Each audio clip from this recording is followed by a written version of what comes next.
Now, I might get a lot of hate for this one, but I'm here for it. So let's get started. They love to talk about pride and heritage, but when it comes to the Confederate flag, I think it's time we get real. Because a lot of people think they know what it means, but most of what's been said is half truths, rebranding, and straight up confusion. But I got receipts. They say it's about heritage, not hate, or states' rights. But what rights exactly were the states fighting for? Let's be honest, it was the right to own people. The Confederacy was created to protect the economic system of slavery. Yes, it was about economics, but that economy was built on black bodies. Did you know that at one point Mississippi had the highest GDP in the entire country? Yeah, little old Mississippi on top because of slavery, because of cotton, because of free labor that built entire state economies. So when people say it wasn't about slavery, it was about economics, that's just a slick way of avoiding the truth because the economy was slavery. Now, here's where the code words come in again. Just like we talked about in the Southern strategy, they didn't stop using the language. They just started hiding the message behind more polite words. They say it was about states' rights, okay, but the states' right to do what? To keep slavery legal? To continue profiting off black labor without paying for it? To maintain a system where freedom was a privilege, not a right? That's what the states' rights argument was built on, the right to enslave. And don't take my word for it. Read the Cornerstone speech by Confederate Vice President Alexander H. Stephens. He said it clearly that the Confederacy was founded on the great truth that the Negro is not equal to the white man. So when people fly that flag today, whether they know it or not, they're flying a symbol that was always about white supremacy. So let's get into this flag. Because the flag people call the Confederate flag today, that wasn't even the official national flag of the Confederacy. That was the battle flag, flown by soldiers who were literally fighting to protect slavery. And after the Civil War ended, just like the people who lost, it disappeared.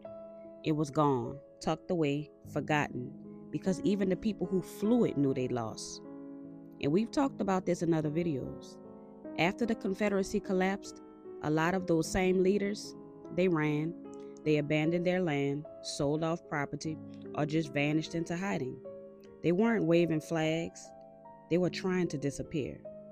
That flag didn't come back until nearly 100 years later. Want to guess when? You're right. It popped back up during the Civil Rights Movement when black people started demanding voting rights, equality, and integration. That's when the Confederate flag came roaring back, not to honor the past, but to fight the present. And what about the statues? Should they be torn down? Well, let me be clear. I'm not saying erase history. I'm not saying pretend the Civil War didn't happen. That's not what this is about. But let's be honest. In what other country do you build monuments to the losers of a war, especially ones who fought to uphold slavery? These statues and flags aren't about remembering the past. They're about rewriting it, making the Confederacy look noble, honorable, even patriotic. But it wasn't. It was a fight to protect slavery, and it was a fight they lost. So let's be honest about what's really happening. This isn't just about a flag or a statue. It's about how they've been slowly clouding the truth.